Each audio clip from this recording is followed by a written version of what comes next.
السلام عليكم. السلام. السلام عليكم جميعا ومساكم الله بالخير. معكم أختكم أريج الحميري، موجه معتمد، موجه تنفيذي معتمد وعضو في ال ICF، وتم دعوتي اليوم لإدارة هذا اللقاء إن شاء الله تعالى ومشاركتكم في هذا اللقاء. يسعدني أن أرحب فيكم جميعا في هذا اللقاء اللي هو ضمن سلسلة من اللقاءات لتلقي الضوء على موضوع الكوتشنج، على دوره، على أهميته ولماذا نركز عليه اليوم في مؤسساتنا الحكومية. هذه اللقاءات يتم تنظيمها من قبل برنامج قيادات حكومة الإمارات. هذا البرنامج عمل خلال العامين الماضيين على تأسيس فريق من الموجهين لدعم منتسبي برنامج قيادات. تم تأهيل مجموعة من فريق كامل في خلال رحلة تطويرية لدراسة موضوع الكوتشنج، التعمق فيه أكثر وأخذ الاعتماد الدولي في هذا المجال. ممكن البعض هنا يعرف أن سمو الشيخ محمد بن راشد حفظه الله أطلق نموذج اسمه نموذج الإمارات للقيادات. هذا النموذج يركز على تطوير القيادات بشكل خاص، وضمن هذا النموذج في ركيزة أساسية. هذه الركيزة هي التعلم. نحن اليوم في حكومة دولة الإمارات نركز على موضوع التعلم، على موضوع التطور المستمر، ومن هنا أتى الدور أو أهمية برنامج الكوتشنج كداعم رئيسي لعملية التطوير والتعلم المستمر. جلستنا اليوم إن شاء الله تعالى بتكون تحت عنوان What Coaching is Not. يشاركنا اليوم كل من السيدة لينا الأسعد والسيدة أنيتا. اسمحوا لي أن نتحول اللغة الإنجليزية عشان نبدأ هذه الجلسة. I would like to welcome our speakers and introduce them. Our first speaker, Ms. Lina Al-Asad. Lina is a certified executive coach, ICF credential, specialized in leadership and team coaching. She brings over 20 years of corporate experience with multinational Fortune 100 companies, where she led and managed teams across 23 countries in the Middle East, Europe, North Africa, and GCC region. She is passionate about supporting business leaders to drive personal and organizational growth by creating positive, transformative shift in mindset, leading to desired behavioral change. She is currently the Vice President and Membership Director of the International Coach Foundation Federation ICF UAE chapter. Welcome, Ms. Lina. Thank you, Areej. Our second speaker in today's meeting, Ms. Anita Oknor Roberts. Hi, Anita. Hello.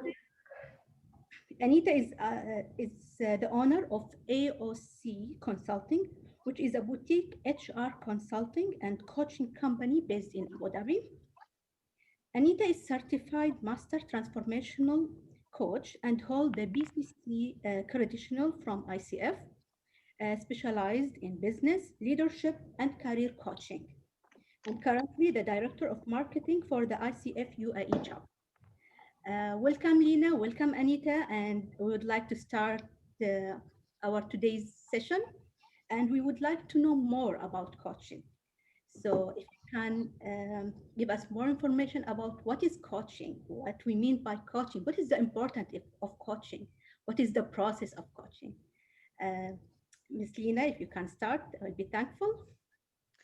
Thank you so much, Areej. Thank you for the introduction, and thank you for for organizing this event and for our beloved audience to be here with us today. I'm on behalf of ICF, I am happy to be on this collaboration platform to increase more the awareness of what coaching is.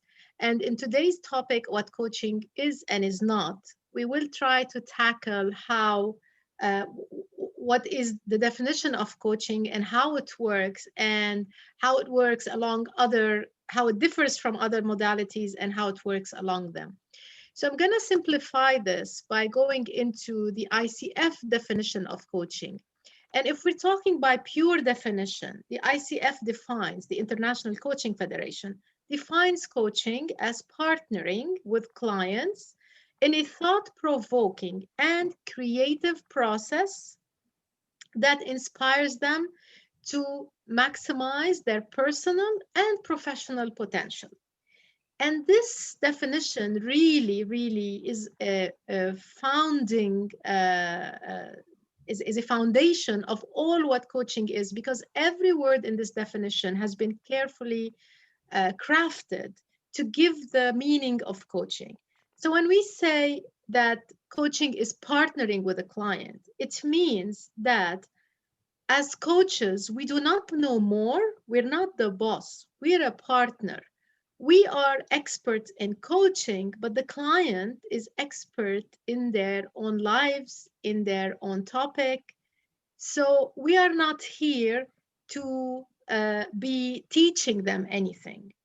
And when we talk about partnering with client in a thought-provoking conversation and process, when we talk about thought-provoking, it's really what we mean is we are here to break the stories, to reflect to the client what they're saying, and to break the narratives or any limiting belief. Because it's like having a flashlight on the thought and thinking, client, is this what you're saying? I heard you say this. So we are provoking their thought. We're asking questions. Some people say, oh, coaching is about powerful questions. It's not only about powerful questions. It's about how we can move the client in their thinking and help them, reflect inwards to find the answers. Because as we said, we're not here with a booklet of answers to questions or solutions to problems. It's a lot more than this. And when we say it's a creative process, first, because it's a process, it's not a one-stop fix-it solution. Some people come to coaching and say, I just need one session. I want to talk to you about something. I need your opinion. That's not coaching.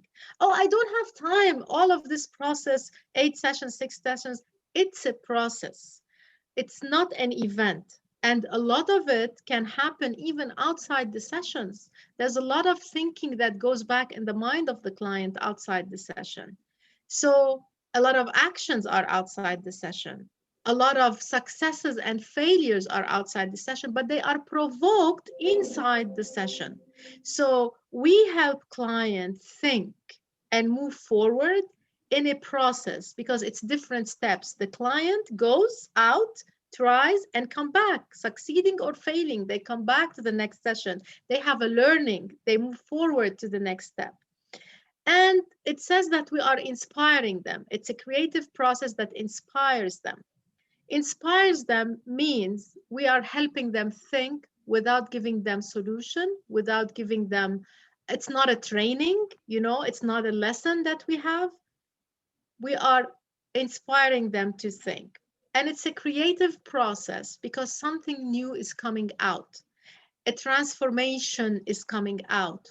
The client is crossing over from the state where they are today to the state where they want to move forward. So I can talk about this definition for hours.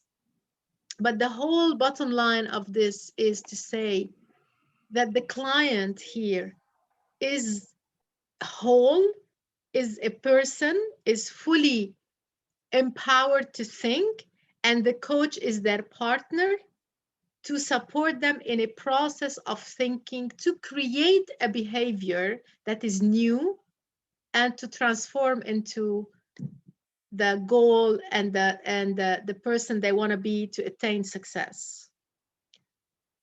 That's if you want in as short as I can get for you. Thank you, Lina. I agree with you when you say it's a process, because yes, we need to start, and we need to deepen in this partnering with our client, and also to encourage them to think differently. Um, yeah, Yes. this is the most important. They will think in different way, in a way that they are not used to think in. That's why they need to go through this process, not only one time or anything else. Anita, I would like to hear from you what you will add to this definition, what you will add from your experience about coaching. I think one of the things, as Lena mentioned, it is a process. It is a partnership between the coach and the client, where they co-create and work forwards towards a goal, a desired goal.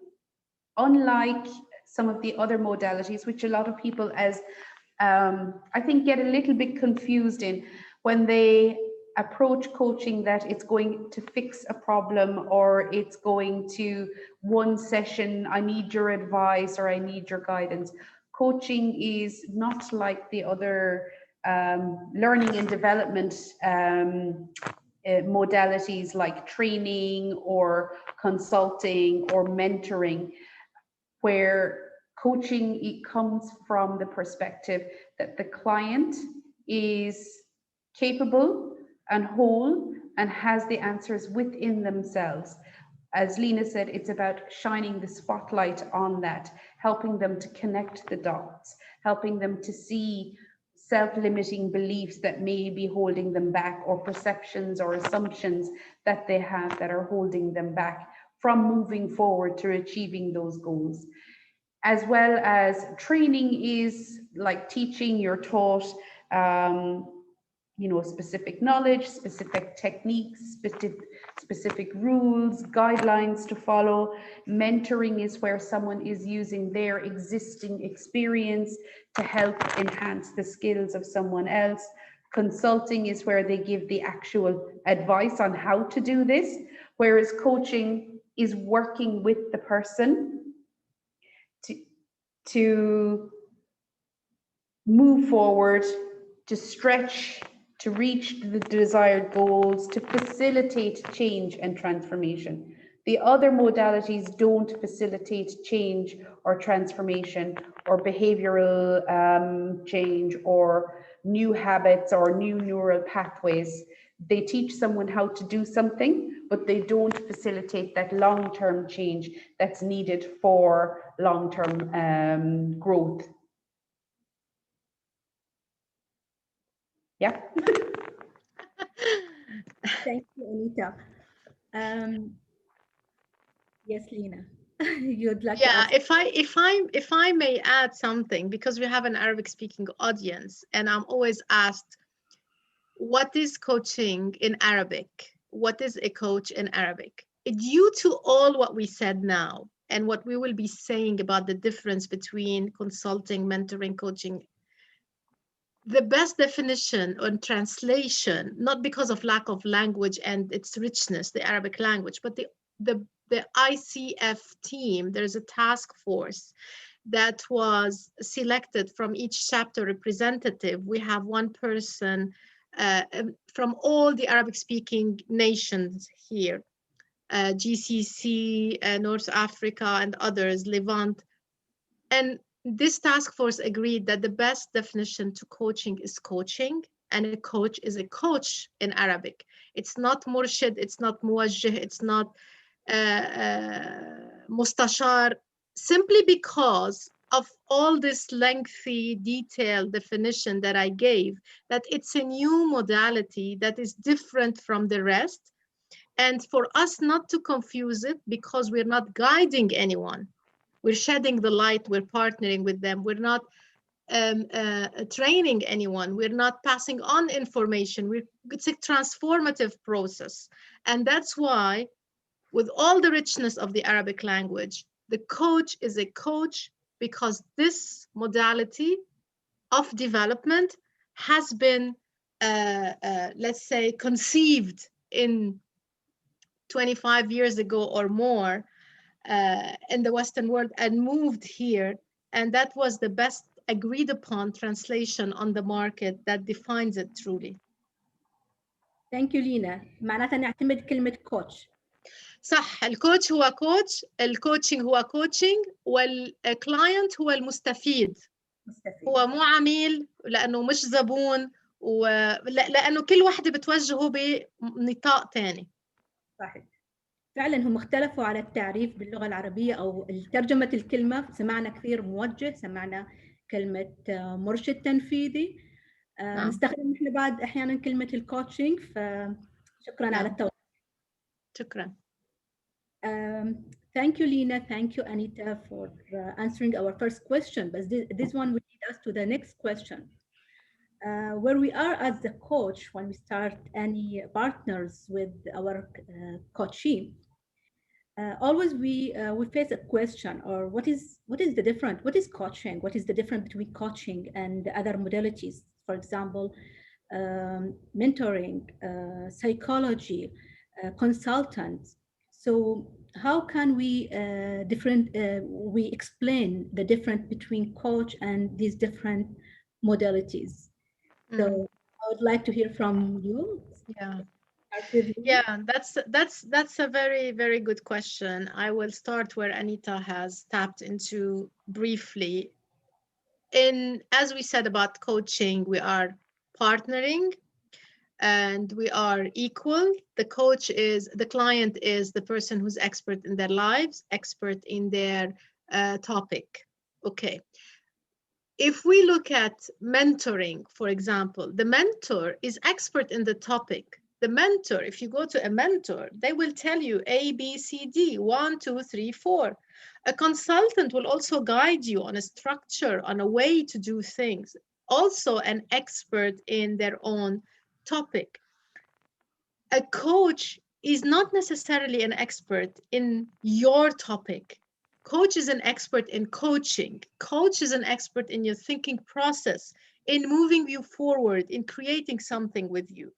So there is no transfer of information from a person who knows more to a person who knows less on this topic. So this is the main difference between the modalities, same as training.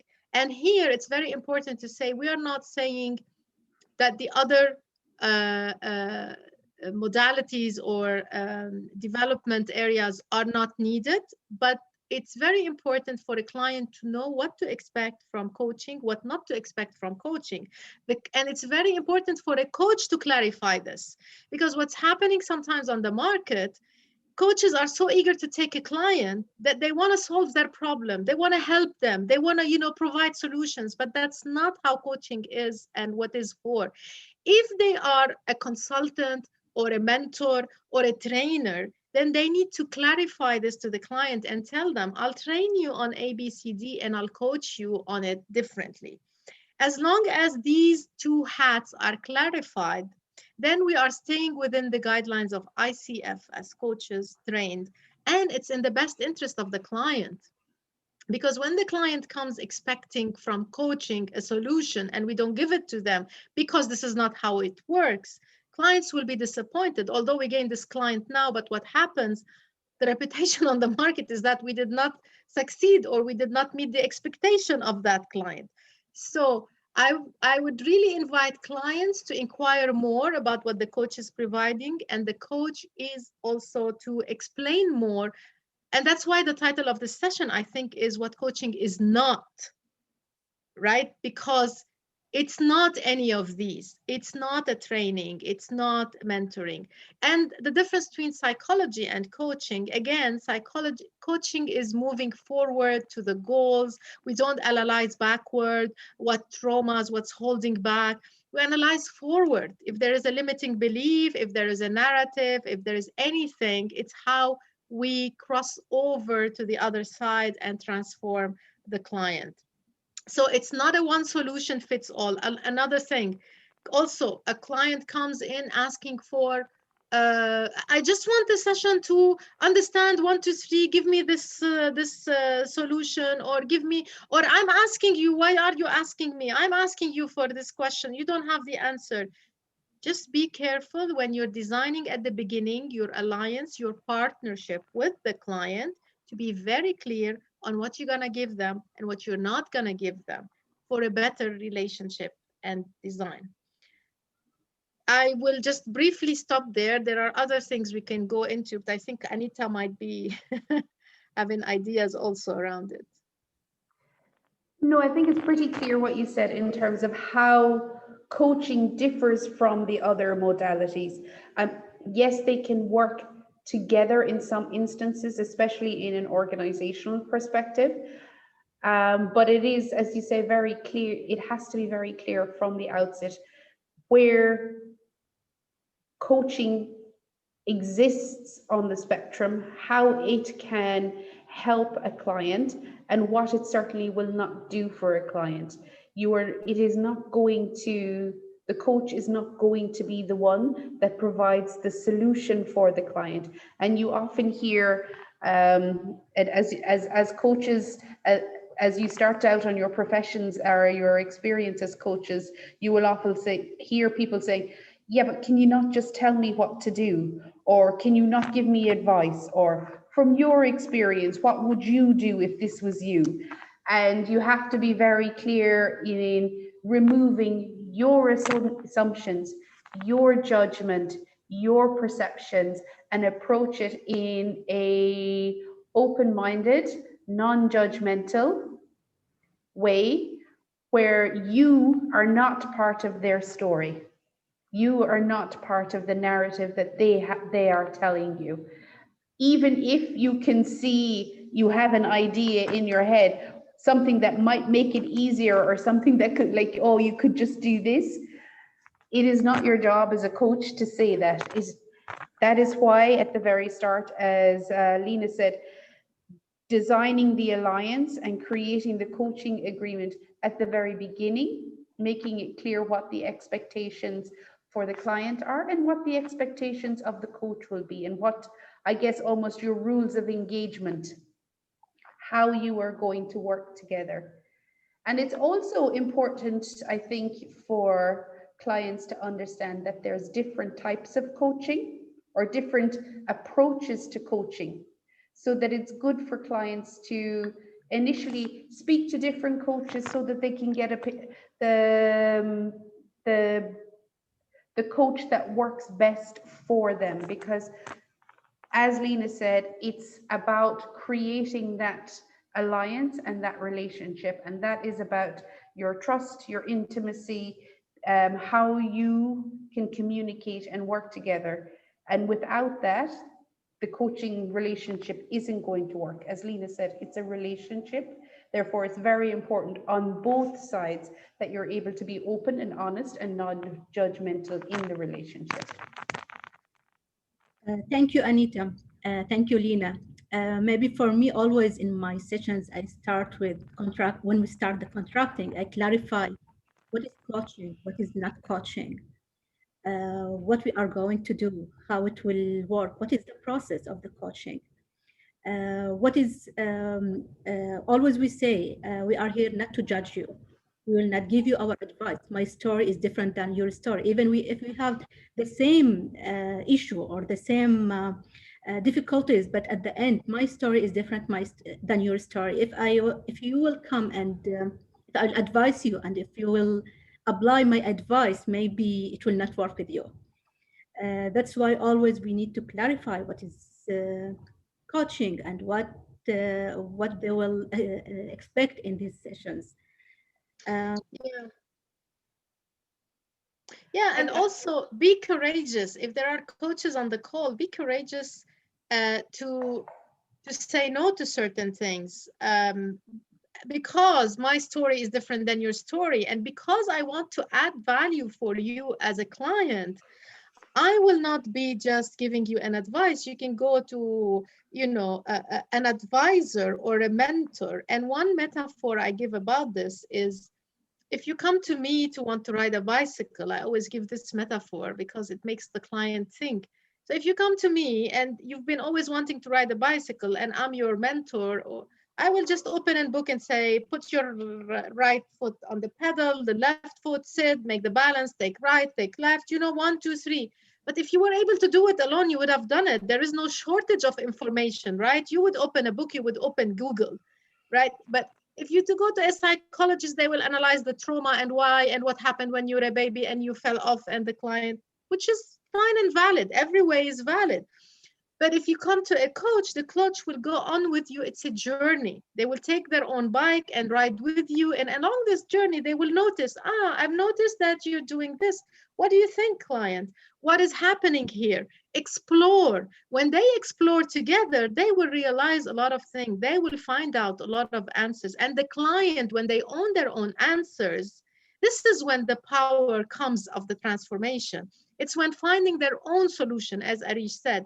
When my story is not like your story, I can give you advice forever. My mom talked to me for ages. I did some things and some things I didn't, you know?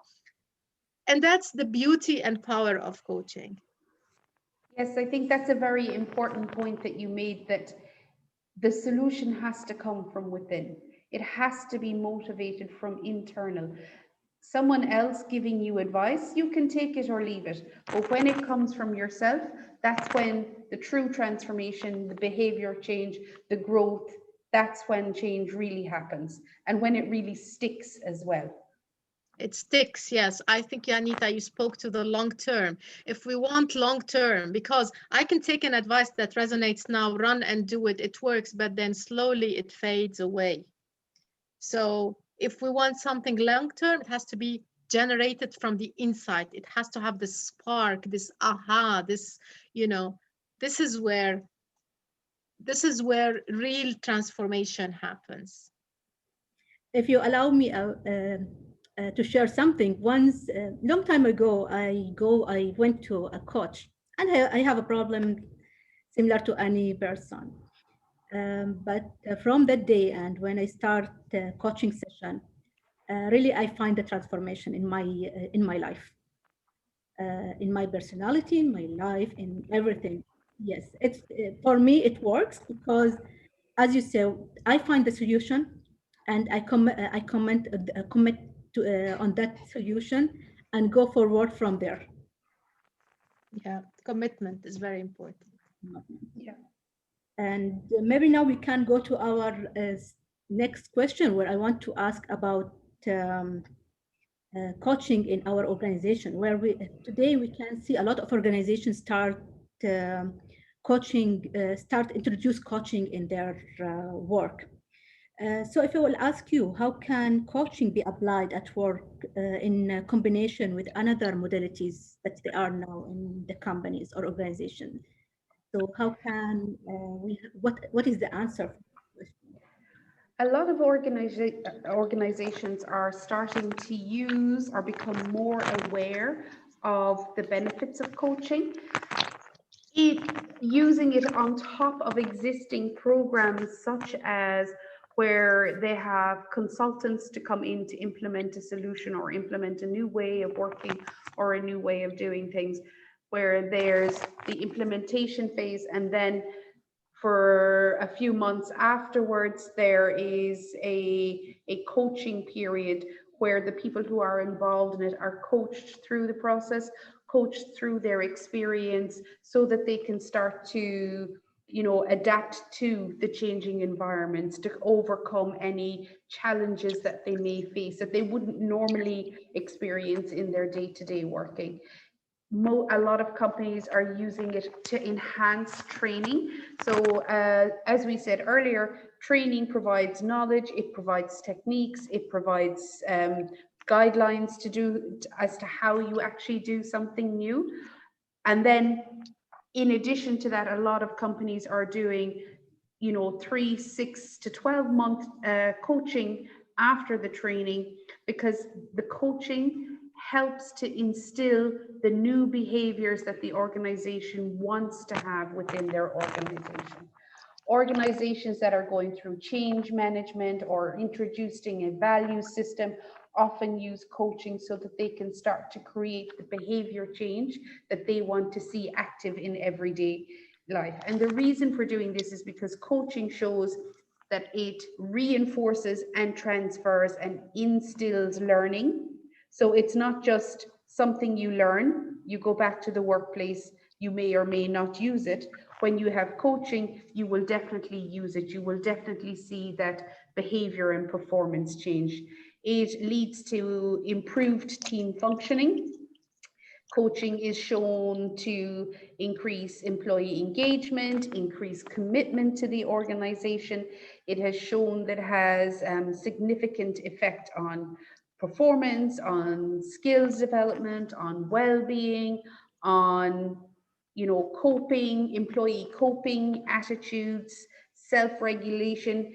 Basically, the most recent research, and even ICF has done another recent research, in the most recent published one is 2019, but showing that for in comparison to training or any of the other modalities, the return on investment from spending on coaching is 7 times more than the return on investment in training. It leads to 30% better business results. It leads to 33% more engaged employees. It increases overall employee fulfillment, which means you have better performing people and people who get on better with each other at work, and more positive behaviors, less toxic behaviors. Did you want to add anything, Lena? I think after what you said, if I want to really summarize it in 2 clear words, it's transferring whatever other disciplines are giving, be it training, mentoring, or consulting. It's transferring it to making things happen. As this is where the knowledge is moved into adoption. It's moved into, you know, a commitment to continue, and it moves into transformation. And I love one word about transformation that Dr. Marsha Reynolds defines so well. Transformation is actually made of 2 words, trans and formation. Trans is the crossover, and formation is the creation of something new. So this is where the employee takes the information and crosses over from old behavior to new behavior in order to make this knowledge a practice and a new habit. And most of us have been to trainings, one way or another in our lives, have been to trainings, any kind of trainings, or have been to a webinar, to a lecture. We were so inspired, we were so motivated, and khalas, we wanted to change. This is it. My new old life is gone. This is the new life for me. We come, we hit our first obstacle, 2 obstacles, and you know, we hit our, I don't know, we have a busy life, we hit our email list on the job, and what happens?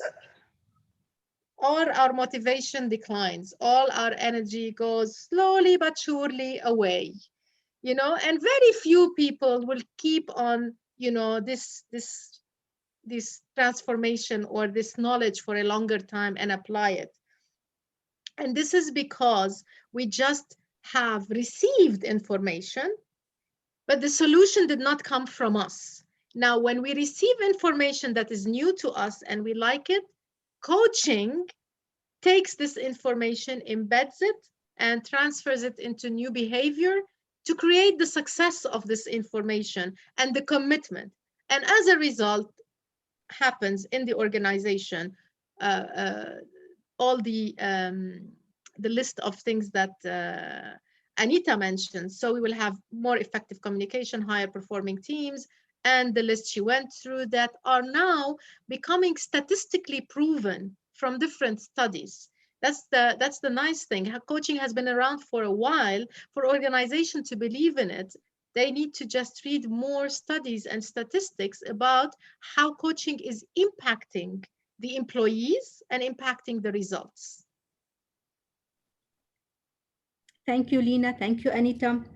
Um, I'll go to the next question where we mentioned today that coaching is a relationship between the coach and his clients. So if you want to know more about how does a coach actually work with his client, how can we explain this relationship more?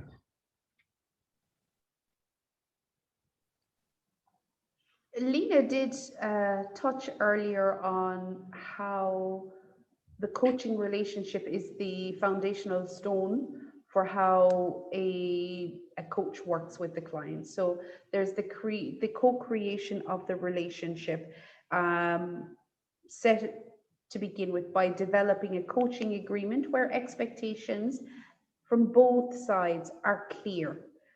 So we work, there's the coaching agreement, which is almost like your contract for the whole coaching relationship.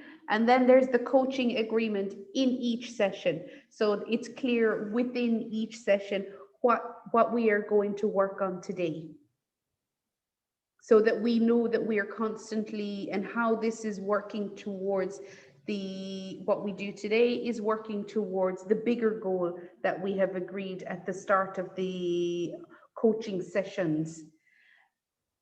From a coach perspective, and if we look at the ICF markers, the first thing is our adherence to the ICF code, the code of ethics as a coach.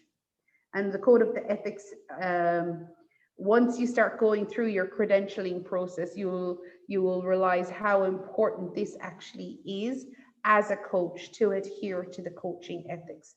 I believe Lena mentioned it briefly at the outset, but one of the things that we will be doing over the course of the next 6 months, year, is doing more sessions on the ICF markers to help people really understand what it is they actually are. And then we obviously have the coach's ability to actively listen, to take themselves out of the story, to take themselves out of judgment, to take themselves out of that advice giving mode into a partner that is co-creating future possibilities towards the achievement of the client's goals. And they do this through, when they have their active listening, they're able to hear what it is the client either really needs, wants, desires, fears, and is able to help the client to connect the dots, whether it's through use of metaphors, seeing specific body language, energy changes, all of these kind of things. And then using what they are noticing and what the client is saying, and then reflecting it back to the client, putting it back on the table for the client to see what it is they've actually said, so that the client can notice what it is happening for them. and make it clear for the client so that the client is able to understand what is happening and how this is either impacting their decision making or holding them back from taking action, or, you know, whatever the issue may be, and using those questions to help them, you know, overcome blocks, to identify, you know, self-limiting beliefs or perceptions that they have about themselves. Lena, do you want to jump in with anything from your side?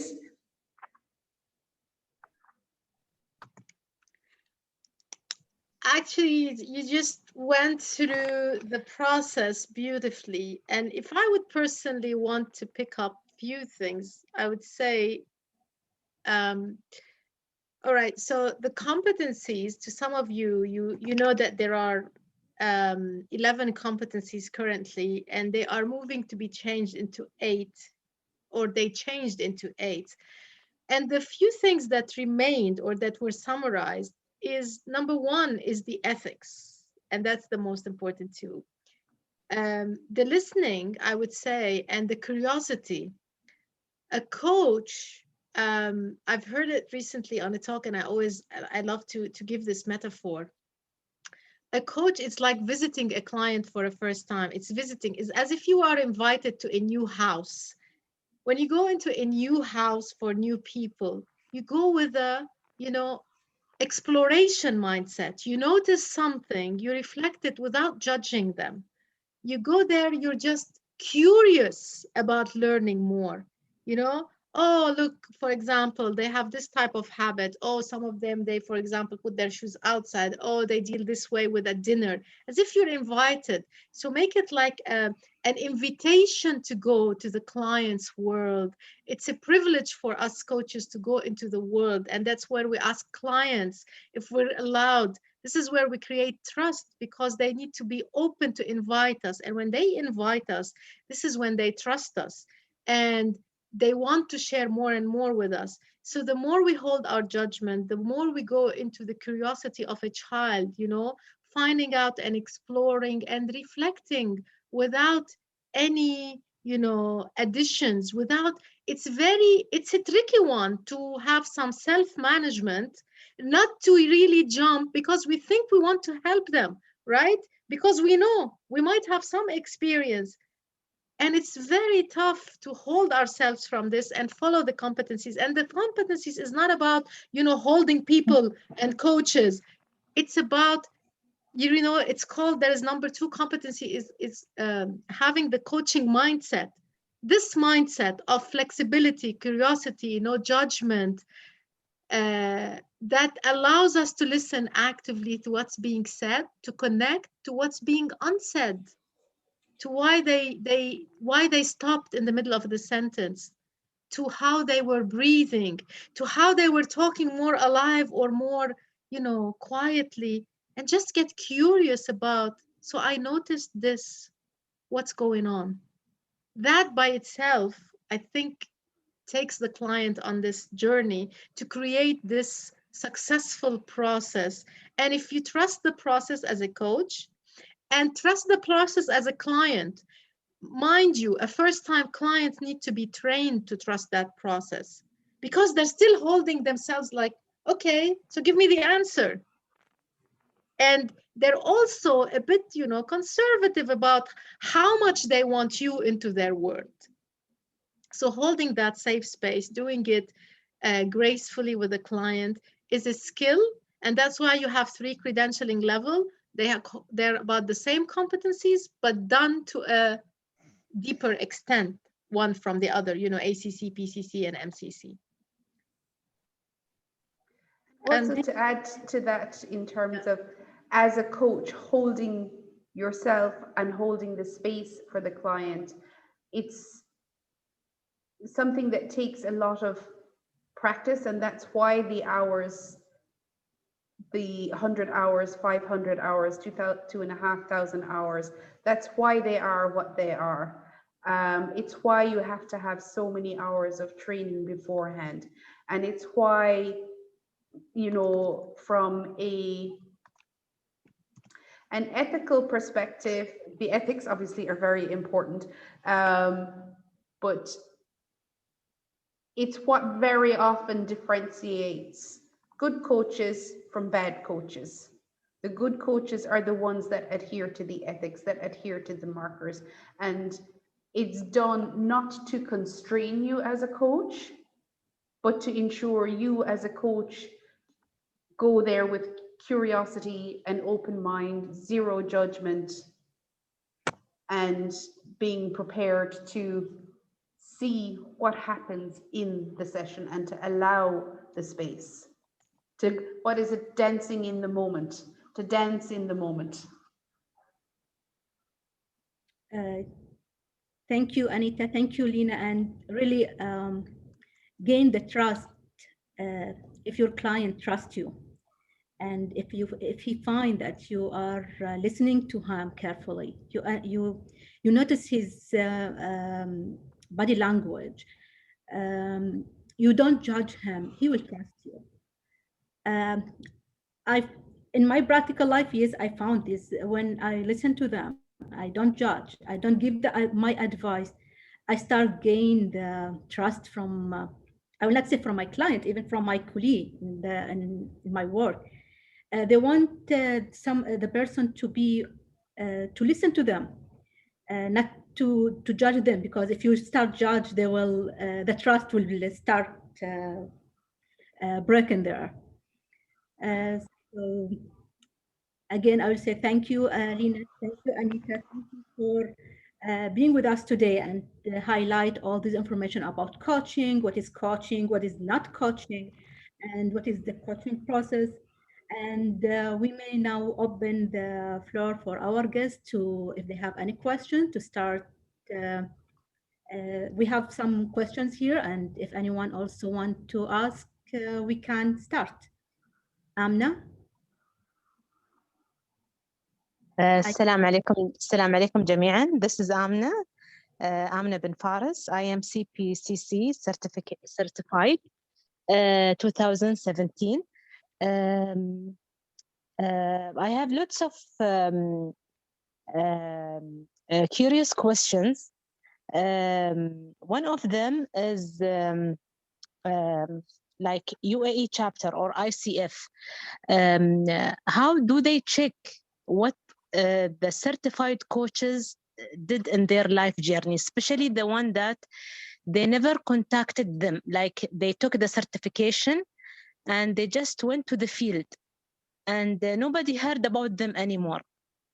This is one question. Second question, I did a life coach for 1 year. Then I started my my certification journey with CTI. Just I have a question about I know how the model works, okay, and I've been through all the training, and I've been through it with a life coach before taking the course. I noticed that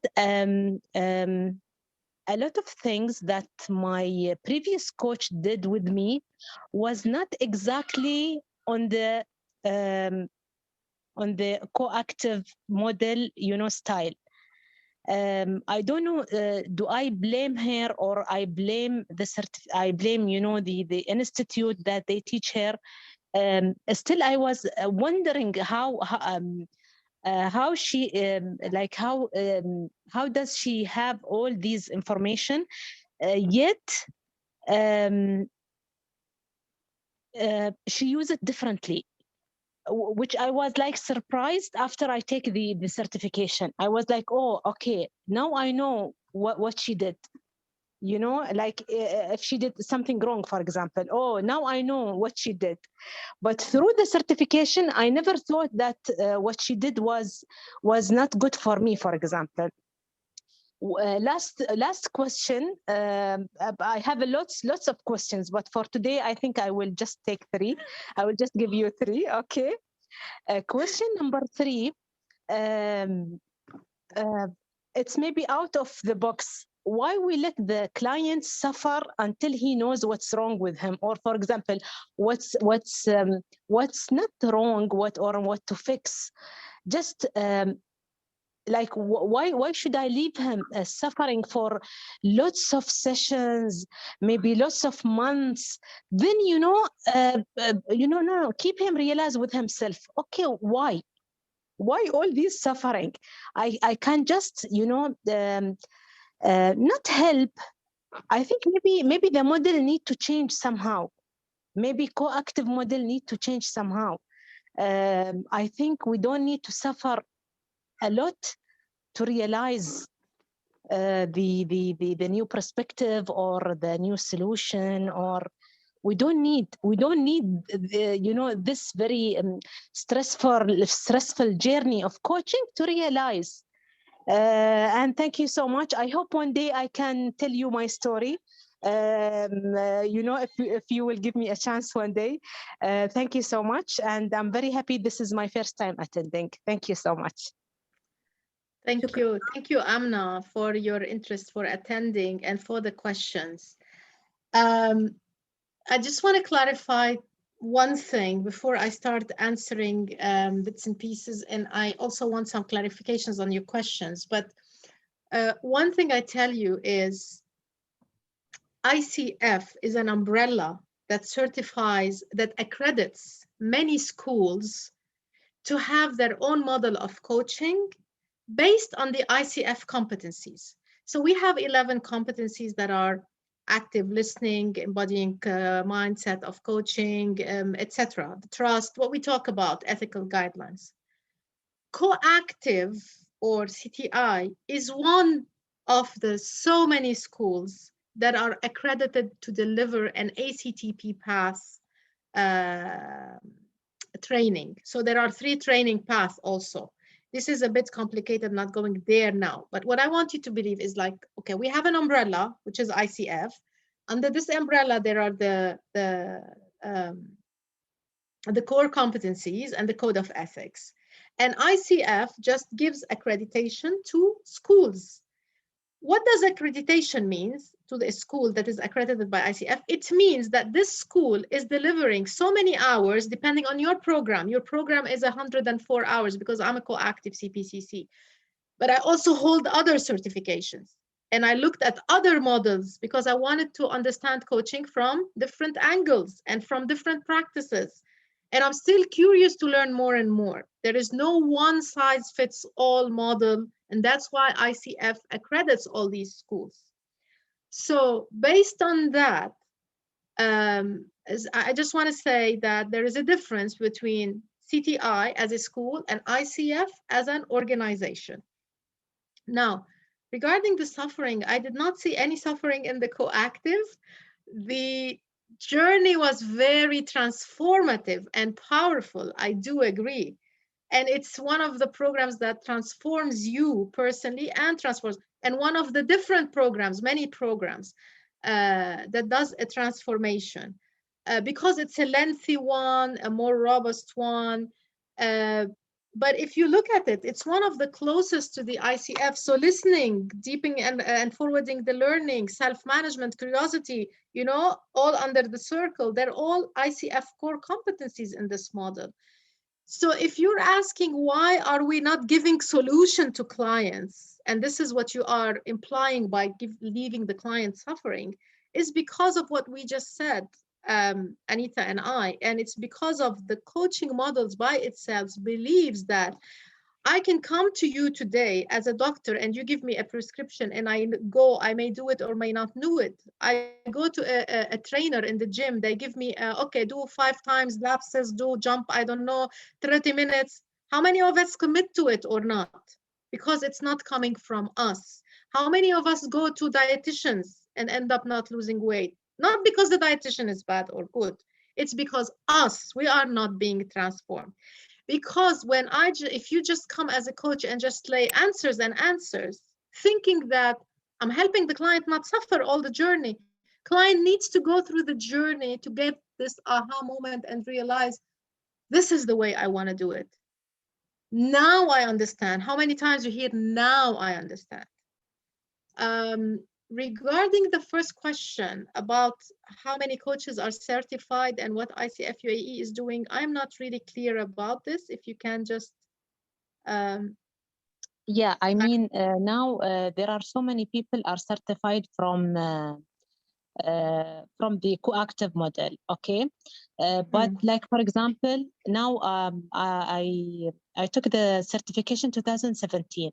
Why do we didn't do a certain model so that they come back again and, for example, do the test again, or to make sure that they still have the exact model they are working on the co-active, because so many people certified but they design their own model. So people thought that coaching is advising. Why? Because of these kind of coaches, not because they don't understand what is coaching. You know what I mean. Yes. So all Yes. the foggy information about the coaching is not because of coaching. No, it's because of coaches who just took the certificate and went out and they designed their own model. They don't refer even to coactive. They just, I am certified life coach and that's it. And they are happy about that. And then they design their own model. Yeah. So Their own practice. You mean they don't put in practice? Yes. The answer to this, again, coactive is only one school, and I'm not. Though I am coactive, I have other certification. I am here to tell you about ICF, and the way, that's the beautiful answer to your question, is that because there are so many schools on the market, coaches are confused. And what ICF does is that it tells you, if you're a CPCC or an I don't know what, and so many other acronyms that clients cannot read, whether organization, whether certified clients, coaches, they cannot read. I cannot tell you how many of these are available on the market. The only way and best way to answer your question and to differentiate yourself, because what you're saying is, I'm a certified coach and I want to hold the competencies of this certification and be practicing properly. The best way to do it is go and have your ACC. When you have your ACC, it's under the umbrella of ICF. So what clients are looking for now, they don't know, and especially organization, they cannot literally decipher what are all these acronyms from the different schools. They can decipher 3 acronyms: ACC, PCC, and MCC. Associate Certified Coach, Professional Certified Coach, and Master Certified Coach. They actually ask in organization, are you certified? By which organ? By, like, are you an ICF certified? They mostly hear about ICF, but there's also EMCC, a smaller body on the market, and others. So when you're talking certified from an organization, and especially as large as ICF, you're on the higher end of the umbrella. You're not playing with the 100 schools below CPCC and others.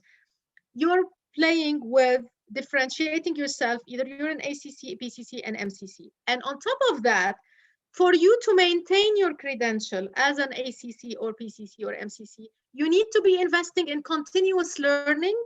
You will have to accumulate 40 CCEUs, coach credentialing unit, meaning after 3 years from having your ACC, it will expire. If you do not show that you have been ongoing continuous education for 40 units, and you reapply, and now there are new laws, you even reapply and might have mentorship, might have another test to go. This means we as ICF are upholding the quality of the coaching under the word ACC or PCC or MCC. But we cannot uphold what other schools are doing. We can only verify, and at the global level, that they're still, like, following what they promised ICF in delivering during the training, what core competency and ethics standards they're delivering. I don't know if it clarifies your answer, it makes sense to you. And I don't know if Anita wants to add something. I just wanted to add, in the terms of, there are different methods, toolboxes, schools of thought with regards to coaching and how coaching is delivered. CTI is one, NLP, you've got the GROW model, you've got positive psychology, you've got Gestalt theory, you've got so many different ones based on different practices, ones that use clean language, etc., etc. It's not to say that one is right or wrong, or one is better or not than the other. If the training is credentialed by ICF, you know that at the least it adheres to the ICF Code of Ethics, that you are trained in the markers. Now, how you deal with the markers will be assessed during the credentialing process. But there are different ways of doing it. No two people are going to coach in exactly the same way. And as Lena said, she has CTI plus others. I don't have CTI. I have transformational coaching, but I also have positive psychology, the GROW model one, some other evidence-based coaching ones. As long as they're, generally scientifically backed and evidence-based, they're all same but different, as long as when they're credentialed by the ICF. It means they are adhering to a minimum standard. And the same can be said for coaches. And you will have coaches who go through, they call themselves a life coach. They've done a $25 Udemy weekend course. And you will have the ones who spent thousands and thousands of dollars going through very heavy credentialed courses. You will have people who will do that and then decide that they're still going to do their own thing anyway, no matter what. So it's about, for you, yourself as a coach, maintaining the ethics that are important for you if you want to remain an ICF credentialed coach. Does that answer your questions, Amna, in a way? Thank you. If you allow me, we will take the last question from Leila. I know the time is already 6 o'clock, but let's take the last question.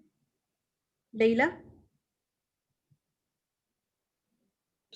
Hello, good evening, everyone. Thank you for hosting this. I'm Leila Taria. I'm an intensive care physician at Ministry of Health and Prevention, and you can consider me a virgin to the coaching process. Thank you for clarifying the acknowledgement of your certification and the accreditation process. I've done tons of training. I'm highly involved in medical education, and we do lots of mentoring and training in the sense that we train our physicians to become better physicians. But we're very interested at the time being to make them into highly accredited physicians and with certification and credentials, but also leaders. And that's where the coaching process actually comes in. So for me to actually believe in the coaching process, I took the liberty of investing time and energy and my own personal income to obtaining the certificate. And it's very comforting to hear that there is a governance behind it and people are actually looking into it. But what worries me, the word that our colleague here used, which is suffering, I personally believe it has no relevance whatsoever in the coaching process, because we're not there as psychologists or therapists. We're there as, coaches. So the word suffering should not exist. And correct me if I'm wrong. That's more or less what I had. Thank you again. If I may, I think it's very hard to say, because it's all such an individual process. And I think that's part of the beauty of it, that honestly, coaching is something that's individually tailored to yourself based on your needs, your desires, what transformation you need and want to commit to for your future, designing your future with someone. And some people suffer through the process until they kind of get, as Lena said, that aha moment, or they kind of like have that light bulb hit them as to what it is. For other people, it's not a process they suffer through. For some people, it depends on, I guess, what the change is or what is needed for them, or whether, you know, especially when you're looking at it from an organizational perspective, sometimes people are told they are going to get coaching. And when you're told to do something, very often it may feel like you're suffering through a process because you're being made do something, as opposed to when you've chosen to seek out a coach for yourself, well, then that's something you're actively choosing for yourself. So you're bound to be more engaged and more, I guess, susceptible to the process and not feel like it's something you need to suffer through. I would just want to add, I'm not sure. I mean, it's suffering is relative, right? So I'm not sure what is meant by suffering. And there is a distinction here because you mentioned, Dr. Laila, you mentioned we're not psychologists and we're not psychiatrists. And this is very important because part of the ethical standards of ICF, and recently that has been highlighted in a white paper, and the guidelines are, if a coach feels that the client is really in a state of serious like suffering or a depression or anything around a mental state that is in blocking them from advancing, or if the client is kind of in danger, or if there are so many, you know, clues that a coach can pick up, and in that case must refer to another modality of development or a treatment or a psychologist, psychiatrist, whatever is needed. A must is the word here, is a key word. So to be an ethical coach is not to jump at the opportunity and try to fix this suffering if the suffering is believed as something really mental and psychological and persistent. So there are guidelines, it's on the website, about when to refer from coaching to other practices. But then again, I am not sure if Amna meant that type of suffering or simply just going through the change process, because change is by itself, to certain people, is a lot of suffering in change because they're change averse. To other people, they just welcome it and jump to changes. So it again is a perspective and very unique to each person. Thank you, Lina. Thank you, Anita. I would like to thank everyone for being with us today. And we will close now this session. حابة أشكركم جميعا على حضوركم هذه الجلسة ووجودكم معنا اليوم. وطبعا مثل ما ذكرنا في البداية إن هذه إحدى الجلسات من سلسلة من الجلسات الخاصة في الكوتشنج اللي إن شاء الله تعالى ندعوكم إنكم تسجلون فيها وتشاركونا دائما في حضوركم. يعطيكم ألف عافية. شكرا لكم جميعا. نلقاكم على خير بإذن الله في الجلسة القادمة. يوم مساءكم سعيد إن شاء الله تعالى. شكرا للجميع. Thank you. شكرا للجميع. Thank you. Bye. Bye.